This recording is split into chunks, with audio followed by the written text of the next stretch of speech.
তো গাইস মানে ভাবতে পারিনি যে আমার ভিডিও বিহার অবধিতে চলে। তো গাইস মানে ভালোবাসায় তোরা টান যে ভাইগুলো চলে এসছে, চলো ওদের সাথে একটু ইন্ট্রোডিউস করাই। ওরা অনেক মানে দূর থেকে এসছে আর বাইক চালিয়ে এসছে, বুঝতে পারলা।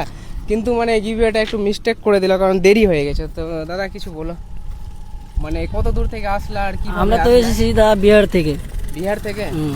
মানে বাইকে করে আসলা? বাইকে করেই এসেছি। কত স্পিডে চালিয়ে এসছো? গাড়ি তো নেই করে 80 স্পিডে গাড়ি ছিল। একটা দাদা গাড়ি আসতে চালাও, ঠিক আছে, গিফট বড় জিনিস না, আবার নেক্সটে পাবে, কিন্তু সপ্তাহে আগে মানে নিজের শরীর, বুঝতে পারলে তো। ভাই কেমন আছো? ভালো আছি। তুমিও বিহার থেকে এসছো? সত্যি? হ্যাঁ, নদীতে চান করছিলাম, ওখান থেকে উঠে চলে আসলাম ভিডিও দেখে। একটু দেরি হয়ে গেল তাই না?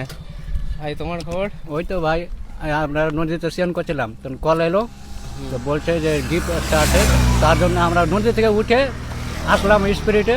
আসতে তো 5 মিনিট বলছিল, লেট হয়ে গেলো।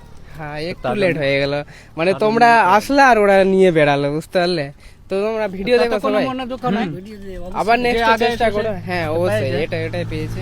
তোমরা আগে আসলে আগে যেটা হয়তো, অবশ্যই তোমাদের বাড়ি হয়তো দূরে হয়ে গেলো বলে আসতে দেরি হয়ে গেলো একটু, বলে কাছের লোক এসে নিয়ে চলে গেলো। আবার নেক্সট চেষ্টা, কিন্তু আমি তো আবার গিভওয়ে করতেই থাকবো। আর তোমাদের সাপোর্ট থেকেই আমি এত দূর, আর তোমাদের টাকা থেকে ধরুন আমি গিভওয়ে করছি, অন্য টাকা থেকে না, তোমাদের টাকা থেকে। তো তোমরা ভিডিও দেখো, ভালো লাগে ভিডিও দেখতে, দেখতে অনেক ভালো লাগে। আবার কিন্তু চেষ্টা করবে তো? অবশ্যই চেষ্টা করবো। চলো থ্যাংক ইউ। চলো ঠিক। তো গাইস তোমরা ফলো করে নাও আবার উইনার হওয়ার জন্য।